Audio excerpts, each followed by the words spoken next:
오늘도 주님의 말씀을 통해 하나님 나라를 누리는 복이 있기를 주님의 이름으로 축원합니다. 지금 계속해서 바울은 이 로마 교회 안에 갈등의 문제를 다루고 있습니다. 교회에 정말 큰 위기와 위협이 되는 것은 외부의 적이나 핍박이나 박해가 아니에요. 진정한 위기는 교회 안에 내분과 갈등이죠.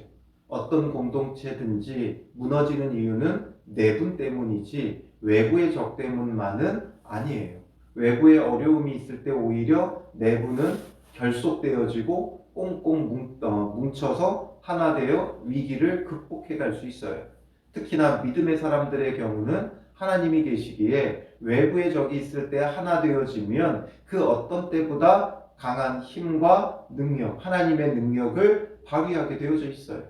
그러나 내분이 생겨지면 이것은 완전히 붕괴되어질 수밖에 없죠. 그래서 바울은 이 교회 안의 갈등의 문제를 다루면서 이게 진리의 문제가 아니라면 서로를 용납하라는 거예요. 비판하지 말라는 거예요. 서로가 걸려 넘어지지 않도록 연약한 자들을 돌보고 그들에게 맞춰줄 것을 말하죠. 하나님 나라는 먹고 마시는 것에 있는 게 아니라 의와 평강과 희락에 있다. 정말 참된 평강과 기쁨이 있어야 하는 거죠. 그래서 화평의 일과 서로 덕을 세우는 일을 힘쓰라고 권면하고 있어요. 뭐가 옳으냐 그르냐의 문제가 아니에요. 진리의 문제는 옳고 그름이 있지만 그렇지 않으면 누가 옳으냐 누가 그르냐가 아니라는 거죠. 그래서 우리는 화평의 일과 서로 덕을 세우라는 거죠. 덕을 세운다는 말은 집을 세운다 이런 뜻에서 온 말이에요. 그러니까 교회가 유익하고 또 교회가 세워질 수 있도록 서로 영적인 동료를 의미하는 거죠. 그래서 함께 격려하고 독려하면서 세워져야지 옳고 그름의 문제로 시시비비로 따질 수 있는 문제가 아님을 말했던 거예요. 그런데 이게 로마 교회 안에 정말 큰 문제와 갈등이 되는 건 뭐냐면 이 그냥 단순히 그냥 음식 문제 아니면 또 절기를 지키는 문제 이 문제를 향한 논의였다면 서로의 의견을 충분히 듣고 받아들일 수 있지만 이 안에는 그들 안에 계파가 있었어요. 바로 유대인 출신의 그리스도인들과 이방인 출신의 그리스도인의 이 계파가 나눠져 있다 보니까 아무래도 유대인 출신의 그리스도인들은 음식 규정에 대해 철저해야 했던 그들의 문화와 전통 아래서 이런 것들을 먹으면 안 된다고 했을 것이고 그동안 먹어왔던 이방인 출신의 그리스도인들에게 있어서는 이게 굉장히 거치는 돌이 되죠.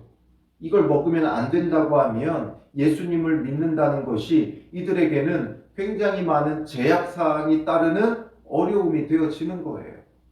그러니까 이게 유대인 출신, 이방인 출신 나뉘어지다 보니까 이제 모든 게 문제가 되고 모든 게 갈등이 되는 거예요.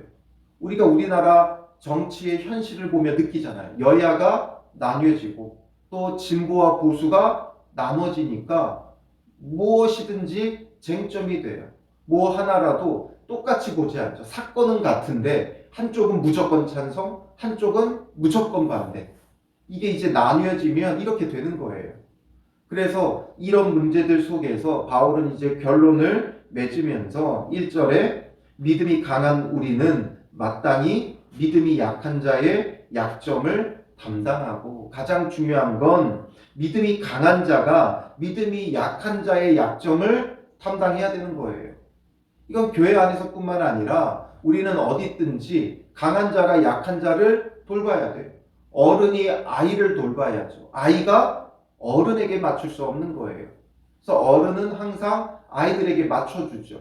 음식을 먹을 때도 어른들이 좋아한다고 무조건 맵고 이런 것을 먹을 수는 없죠. 아이들에게 맞춰서 아이들을 배려해야 되고 아이들에게 맞는 음식을 먹어야 돼요. 아이들하고 어린 아이들하고 외식을 하는데 아주 맵고 짜고 자극적인 음식을 먹는 집은 거의 없죠. 대부분 짜장면 이런 것들을 먹게 돼요. 피자 아이들에게 맞춰주죠. 신앙생활도 마찬가지라는 거예요. 연약한 자들을 비난하고 비판하지 말고 더 연약한 자들에게 항상 맞춰주고 그렇다고 해서 무조건 맞춰주는 게 아니라 그들을 독려하고 격려해 가면서 그들을 향한 배려가 필요하다는 거죠. 그러니까 서로 배려하다 보면 항상 갈등 상황에 놓이면 사람들은 자기가 더 강자라고 생각을 해요. 자기가 더 옳다고 생각을 해요. 그러니까 서로에게 배려하고 양보하면 갈등의 문제가 없겠죠. 강한 사람이 약한 자의 약점을 담당하면 돼요. 그리고 두 번째로 자기를 기쁘게 하지 아니할 것이라. 우리 각 사람이 이웃을 기쁘게 하되 자기를 기쁘게 하지 말고 이웃을 기쁘게 하라는 거예요. 그럼 무조건 상대방을 기쁘게 하고 상대방에게 맞춰주라는 게 아니라 앞서서 바울이 쭉 설명했던 바와 같이 자기의 그 자유를 내가 자유롭게 얼마든지 할 수 있는 것을 절제해서 이웃이 거리낌이 없이 어떤 그 유혹이나 시험에 빠지지 않게 구원의 기쁨을 누리도록 하는 거죠. 이웃이 기쁘게라는 건 육체적인 기쁨이 아니라 정말 내 이웃이 내 상대가 구원의 기쁨을 누리도록 이방인 출신의 성도들에게 이것저것 요구하다 보면 너희 할례 해야 된다. 너희 고기 먹으면 안 된다. 부정한 음식 먹으면 안 된다. 날과 절기를 철저히 지켜야 된다. 꼭 절기에는 예루살렘에 가야 된다. 이런 것을 요구하다 보면 구원의 기쁨이 사라지겠죠. 모든 게 무거운 짐이 돼요. 구약의 율법을 따져가며 이거 해야 된다, 저거 하면 안 된다 이러면 구원의 기쁨이 사라져요. 그러니까 그런 사람들에게는 정말 중요한 복음의 진리는 예수 그리스도를 믿음으로 의롭다함을 얻은 거잖아요. 그럼 그 구원의 은혜를 마음껏 누릴 수 있게 해줘야지 이거 해라 이거 하지 말아라 하면 안 된다는 거예요. 시간이 지나면 그 마음에 하나님이 주시는 구원의 기쁨과 감격 속에 의롭다함을 누리기 위해 자기가 때를 따라서 끊을 건 끊고 해야 될 건 하고 하지 말아야 할 건 하지 않는 거예요. 너 예수 믿으려면 술 끊어야 된다. 너 예수 믿으려면 담배 피면 안 된다. 이런 것들로 계속해서 그 사람을 쪼아대면 예수를 믿고 싶지 않겠죠. 예수님을 믿고 나니까 이 술 마시는 게 옳지 못하구나. 술 취하지 말라. 성령의 충만함을 받으라.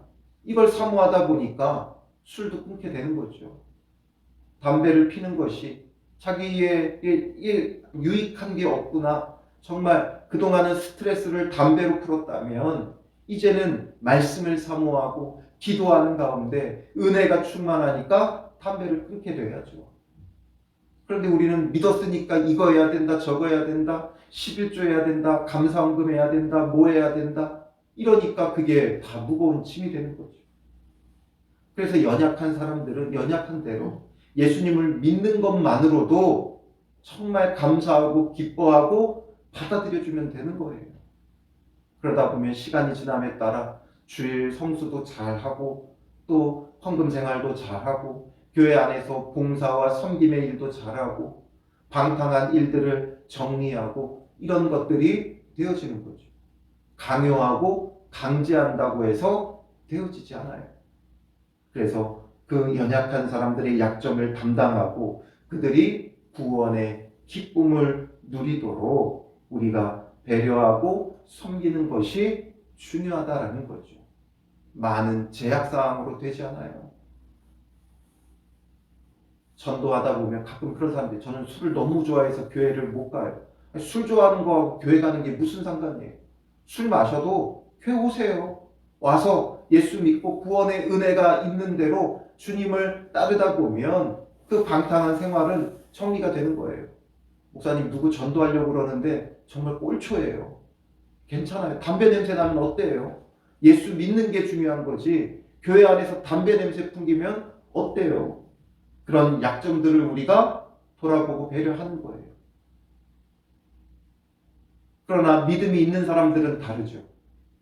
믿음이 있는 사람들의 입장에서는 약한 자의 약점은 돌보지만 이걸 또 너무 당연시 여기면 안 되는 거예요. 나의 이런 약점도 너희들이 용납해라 이러면 안 되죠. 믿음이 있는 사람들은 자기의 그 약점은 자기가 돌봐야 돼요. 그러나 연약한 자들은 우리가 용납하고 받아들여주는 게 중요한 것이죠. 그래서 선을 이루고 덕을 세우도록 할지니라. 옳고 그름의 문제가 아니라는 거예요. 그러니까 선하게 그들을 대하고 또 덕을 세워라. 격려하고 독려하며 함께 가야 한다는 거죠. 왜냐하면 3절에 그리스도께서 자기를 기쁘게 하지 아니하셨나니, 예수님도 자기를 기쁘게 하지 않았다는 거예요. 하나님의 기쁨을 따랐고 또 우리에게 구원의 기쁨을 주시기 위해 예수님은 그 고난의 십자가를 마다하지 않았어요. 자기를 내어주시는 그 십자가를 마다하지 않았어요. 그래서 기록된 바 시편 69편 9절 말씀을 바울은 인용하고 있어요. 시편 69편 9절 말씀을 인용해서 주를 비방하는 자들의 비방이 내게 미쳤나이다 이렇게 고백을 하죠. 하나님을, 이 시편 69편은 하나님을 성실히 섬기는 이스라엘 백성이 이로 인하여 고난을 받음을 묘사한 시예요. 하나님을 섬기는 그 열심으로 인하여 오히려 고난이 임했다는 거죠. 주님의 기쁨, 또 하나님의 백성의 구원의 기쁨을 위해 하나님을 섬긴 것이 오히려 고난이 된다 할지라도 예수님은 묵묵히 이 모든 것을 감당하셨던 거예요. 그러니 4절에 무엇이든지 전에 기록된 바는 우리의 교훈을 위하여 기록된 것이니, 전에 기록된 건 바로 성경에 기록된 모든 걸 말하는 거죠. 바울이 이 복음서를, 이 로마서를 쓸 때만 해도 구약 성경밖에 없었겠죠. 그러니 구약 성경의 모든 것뿐만 아니라 또 이제 사도들이 기록하기 시작한 복음서들, 이런 것들의 모든 교훈은 우리의 교훈을 위하여 기록된 것이라는 거예요. 말씀을 한번 잘 봐봐라. 그러면 그 말씀이 우리로 하여금 인내로 또는 성경의 위로로 소망을 가지게 함이니라. 바로 그 말씀을 보다 보면 결론은 뭐예요? 소망을 준다는 거예요. 그러니까 소망이 있기 때문에 말씀을 보면서 하나님의 그 약속에 소망이 있으니까 인내도 하게 되고, 때로는 주님의 그 말씀에 위로도 얻으면서 결국에는 소망을 가진다는 거죠. 우리가 왜 연약한 자들의 약점을 돌봐야 하는가? 왜 자기를 기쁘게 하지 않고 이웃을 기쁘게 해야 되는가? 그건 우리에게 말씀의 소망이 있기 때문에 그래요. 예수님이 그렇게 하실 때, 십자가에 죽어지셨을 때 다시 사는 부활의 영광을 누리셨잖아요. 그러니 우리도 이렇게 희생하고 섬기는 게 손해나고 끝나고 죽는 게 아니라 오히려 부활의 영광이 있다는 소망을 가지게 한다는 거죠. 이것이 예수 그리스도뿐만 아니라 구약의 성경의 모든 것들이 이미 우리에게 그 소망을 주고 있었다는 거예요. 그래서 이제 인내와 위로의 하나님이 너희로 그리스도 예수를 본받아. 인내와 위로의 하나님이 나만 손해보고 나만 늘 양보하고 나만 늘 배려하는 것으로 끝나는 게 아니라 하나님은 인내와 위로의 하나님이기 때문에 너희로 그리스도 예수를 본받아 서로 뜻이 같게 하여 주사. 결국 우리가 그리스도 예수를 본받으면 어디에 이르게 된다는 거예요? 서로 뜻이 같아진다는 거예요. 나도 예수 그리스도를 본받고 너도 예수 그리스도를 본받으면 그게 하나 되는 거예요. 억지로 어떤 것을 결론을 내려놓고 그걸로 일치 단결하려고 하면 되지 않아요. 이제 이거 결정했으니까 이대로 따르라고 한다고 되지 않아요. 정말 중요한 교회의 하나됨은 무조건 연약한 자들에게 배려하고 또 아니면 또 강한 자에게 열심히 쫓아가고 이래서 되는 게 아니라 그리스도를 본받는 데 있는 거예요. 그래서 내가 예수 그리스도를 본받으면 내가 예수 그리스도와 하나 되고, 너도 예수 그리스도를 본받으면 너도 예수 그리스도와 하나가 돼. 그럼 예수 그리스도를 중심으로 너와 내가 뭐가 되는 거예요? 하나가 되는 거죠. 뜻이 같아지는 거예요. 생각이 같아지는 거예요. 이런 하나됨을 추구하라는 거죠. 6절에 한 마음과 한 입으로, 한 마음, 한 입, 같은 마음을 갖고 같은 말을 한다는 거죠. 서로 다른 것을 말하고 그러다 보면 결국에는 하나 될 수 없어요. 그렇기 때문에 그리스도 예수를 본받음으로 우리가 서로 뜻이 같아져야 같은 마음을 품고 같은 말을 할 수 있는 거죠. 한 마음과 한 입으로 하나님 곧 우리 주 예수 그리스도의 아버지께 영광을 돌리게 하려 하노라. 이렇게 같아져야 하나님께 영광이 되는 거죠. 너는 너대로 나는 나대로 이래서 하나님께 영광이 될 수 없어요. 오늘날 교회들의 문제는 여기에 있어요. 서로 옳다고 나뉘어지고 갈등하고 배척하니까 비난하니까 하나님께 영광이 되지 않는 거죠. 이 교회에서 말하는 게 다르고 저 교회에서 말하는 게 달라요. 서로 너무 개교의 중심으로 바뀌어버려서 너무나 다르죠. 그러니 서로가 그리스도를 본받기를 힘써서 그리스도를 중심으로 하나 되어 서로 뜻이 같고 같은 마음, 같은 입으로 하나님께 영광을 돌려야 돼요. 7절에 그러므로 그리스도께서 우리를 받아 하나님께 영광을 돌리심과 같이 그리스도께서 우리를 받아주셨어요. 용납하셨어요. 우리를 벌하고 멸하신 게 아니라 우리를 받아주셨어요. 왜냐하면 우리가 연약하기 때문인 거죠. 연약한 우리를 그리스도께서 받아주셔서 하나님께 영광을 돌리심과 같이 너희도 서로 받으라라는 거죠. 서로 받으라. 서로를 용납하고 받아들여 주라는 거예요. 다르다고 해서 멀리하지 말고 금하지 말고 오직 한 믿음, 한 성령, 한 그리스도를 믿고 따른다면 그러면 서로 받으라는 거예요. 믿음으로 의롭다함을 얻는 그 구원의 은혜를 받은 자라면 좀 달라도 방식이 달라도 문화가 달라도 받아들여 주라는 거죠. 받으라는 거예요. 왜 우리가 서로를 받아들여야 되느냐? 유대인이든 이방인이든 믿는 자라면 이 둘의 갈등이 은연중에 발생하고 있는 이 초대교회 안에서 서로를 받으라는 거예요.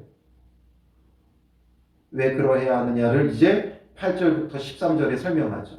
내가 말하노니 그리스도께서 하나님의 진실하심을 위하여 할례의 추종자가 되셨으니 이는 조상들에게 주신 약속들을 견고하게 하시고 예수님께서도 할례의 추종자가 됐다는 건 할례를 받으셨다는 거예요.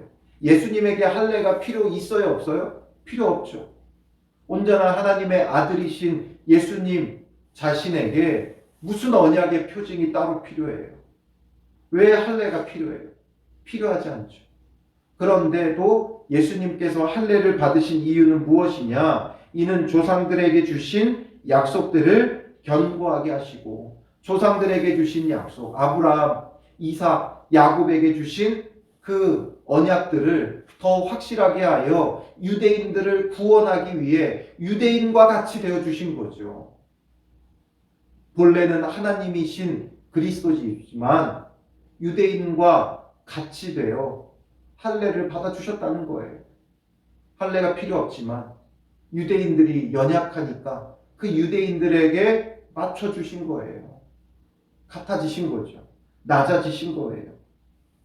그리고 9절에 이방인들도 그 긍휼하심으로 말미암아 하나님께 영광을 돌리게 하려 하심이라. 유대인뿐만 아니라 이방인들에게도 긍휼을 베풀어 주셔서 이방인도 구원하셨다는 거죠.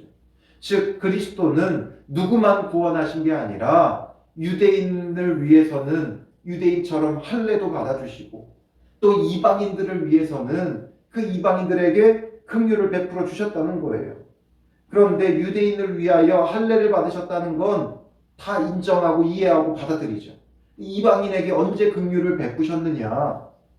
유대인처럼 유대인들과 함께 거하며 공생애를 보내셨는데 언제 이방인들에게 긍휼을 베푸셨느냐? 이걸 이제 구약의 말씀들을 쭉 인용해가며 바울은 설명해요.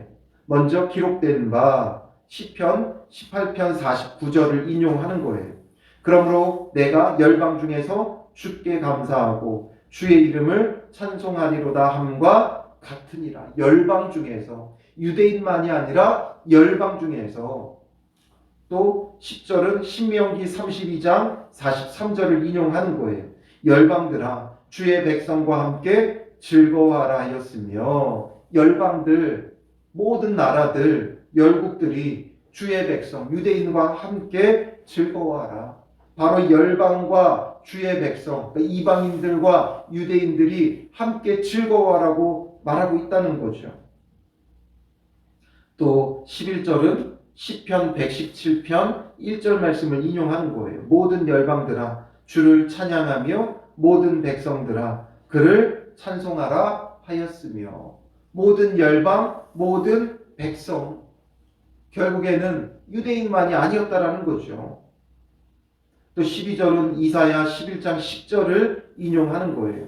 이새의 뿌리 곧 열방을 다스리기 위하여 일어나시는 이가 있으리니 열방이 그에게 소망을 두리라.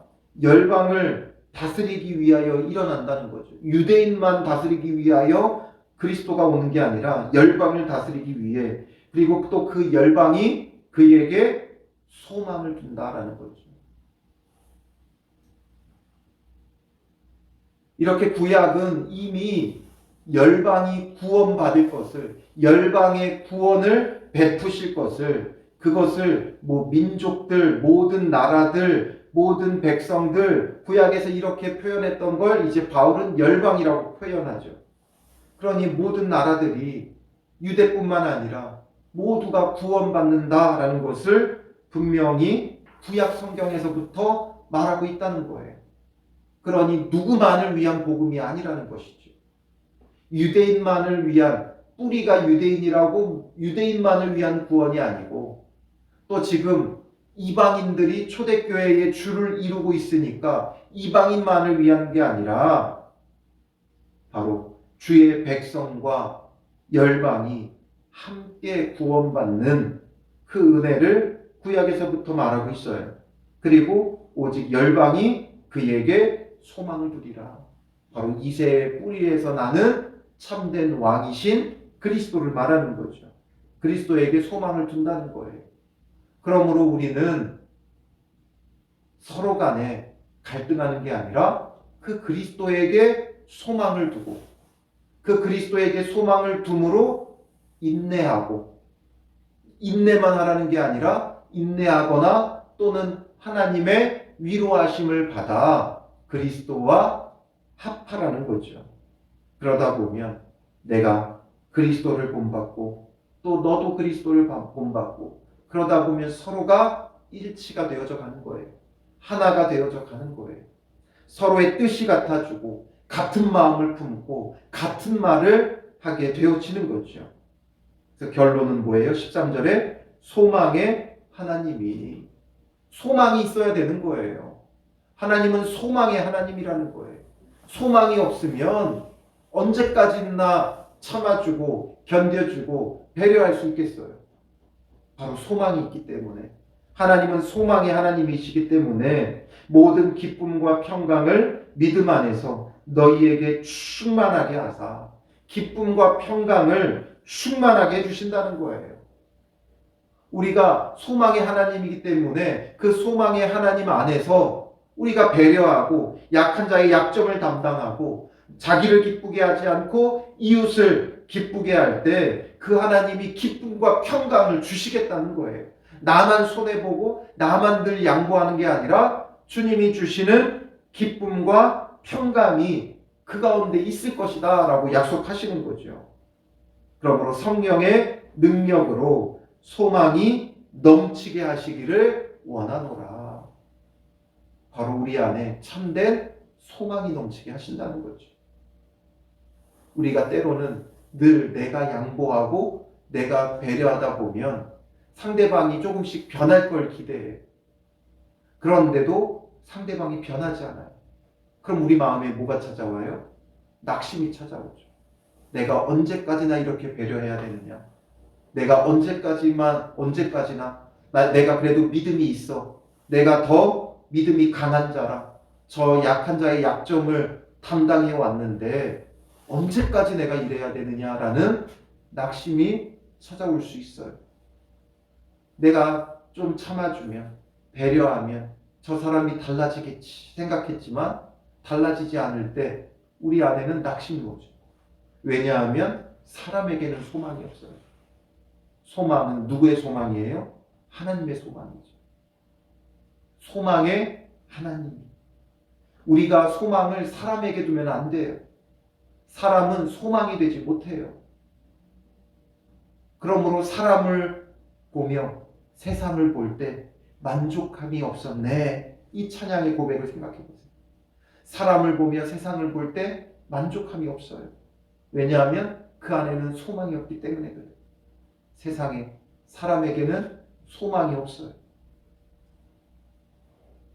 그러므로 사람은 소망의 대상이 아니라 사랑의 대상이에요. 어린아이에게 배려하고 사랑하고 섬기듯이 사람은 사랑의 대상이에요. 사랑하며 섬기고 소망은 어디 있어요? 하나님께 있는 거예요. 그러므로 내가 그렇게 섬기고 낮아지고 베풀고 그를 기쁘게 하는 것이 때로는 오랜 시간이 되어지면 지치기도 하지만 우리의 소망을 하나님께 두라고요. 그러면 그 소망의 하나님이 우리 안에 다른 그 사람을 통한 기쁨이 아니라 하나님을 통한 세상이 알 수도 없고 줄 수도 없는 기쁨과 평강을 하나님으로부터 받는 거예요. 사람으로부터 받는 게 아니라 하나님으로부터 받는 거예요. 그러므로 성령의 능력으로 우리 안에 더욱 소망이 넘치는 거죠. 정말 주님이 주실 그 구원이, 주님으로부터 오는 은혜와 평강이 더욱 큰 그 소망으로 넘치게 되어지는 거예요. 이게 없다면 언제까지 참아줄 수 있겠어요? 언제까지 맞춰줄 수 있겠어요? 언제까지 나의 기쁨을 내려놓을 수 있겠어요? 그러나 주님으로부터 오는 이 기쁨과 평강이 있고 더욱 넘치는 소망이 있기 때문에 이런 것쯤은 얼마든지 양보하고 배려할 수 있는 거예요. 하나님이 주시는 큰 선물이 있기 때문에, 은혜의 선물이 있기 때문에, 은혜 위에 은혜를 누리는 그 선물이 있기 때문에 하찮은 건 양보하고 배려해도 되는 거예요. 누가 여러분들에게 100만 원을 줘보세요. 10,000원이 귀해 보이겠어요? 10,000원 양보한 거 귀해 보이겠어요? 아니 그 10,000원 그거 뭐 줘버리지 뭐 이렇게 되죠. 하나님이 주시는 크고 놀라운 은혜와 소망이 있다면 이웃 간에, 가족 간에, 성도 간에 웬만한 건 다 맞춰줘도 돼. 너가 원하는 대로 해라. 너가 먹고 싶은 대로 먹어라. 너가 가고 싶은 대로 가라. 너가 원하는 시간에 해라. 얼마든지 맞춰줄 수 있지. 그러나 하나님이 주시는 그 큰 은혜가 없으면 그런 것 갖고 싸우는 거예요. 그런 것 갖고 다투는 거예요. 오늘 우리의 믿음과 신앙은 바로 여기 있어야 돼요. 우리의 만족은 사람과 세상에서 오는 게 아니라 주님으로부터 오는 거예요. 그래서 우리는 다만 예수 그리스도를 본받기를 힘쓰며 약한 자의 약점을 담당하고 이웃을 기쁘게 하면 돼요. 그러면 소망의 하나님이 기쁨과 평강을 충만하게 하셔서 더욱 소망이 넘치는 은혜가 있는 거예요. 소망이 없는 자는 10원 한 장도 양보할 수 없어요. 아주 사소한 것 하나도 배려할 수 없어요. 그러나 정말 참 소망이 있는 사람은 아주 중요한 것 같은데도 양보할 수 있고 배려할 수 있는 거예요. 우리의 믿음과 신앙이 정말 이런 성숙한 자, 소망의 하나님 안에서 기쁨과 평강을 누리며 성령의 능력으로 소망이 넘치는 그런 믿음의 사람들이 되시기를 주님의 이름으로 축원합니다. 기도하겠습니다. 살아계신 아버지 하나님, 오늘 우리의 믿음을 봅니다. 조금도 이해하지 못하고 용납하지 못하는 우리의 연약함을 용서하여 주시옵소서. 하나님이 주시는 그 크고 놀라운 은혜를 다 이해하지 못하고 깨닫지 못하여 우리가 너무나도 사소한 것을 가지고 서로를 살펴보고 서로를 첨예하게 갈등하며 대립하고 있지는 않은지 우리 자신을 돌아봅니다. 로마서의 말씀을 통해 은혜 위에 은혜를 깨닫게 하시는 주님, 주님으로부터 누리는 그 은혜가 얼마나 크고 높고 넓고 깊은지를 깨닫게 하여 주셔서 그 은혜 안에서 우리가 작은 모든 것은 양보하고 배려하고 섬겨주며 정말 구원의 기쁨을 함께 누릴 수 있는 믿음의 사람들 되게 하여 주시옵소서. 다만 우리가 그리스도 예수를 본받기를 힘쓰게 하시고 예수 그리스도를 본받음으로 서로의 뜻이 같아지고 한 마음과 한 입으로 하나님께 영광을 올려드리는 그러한 교회와 공동체가 되어지게 하옵소서. 우리 안에 소망의 하나님이 주시는 기쁨과 평강이 있게 하여 주시고 이로써 무엇을 맞춰주고 배려하고 양보하여도 조금도 아깝지 않는 믿음의 사람들이 되게 하시고 그럴수록 더욱 소망의 하나님이 주시는 기쁨과 평강이 충만하게 하여 주시옵소서. 그 은혜 안에서 성령의 능력으로 더욱 소망이 넘치는 믿음의 사람들 되게 하옵소서. 소망이 있기에 우리가 이 땅에서의 모든 것은 배려하고 양보하여도 조금도 아깝지 않는 믿음의 사람이 되게 하시고 서로를 받으며 서로를 용납하며 함께 지어져 가고 세워져 가는 은혜가 있게 하여 주실 줄 믿사오며 예수님의 이름으로 기도합니다. 아멘.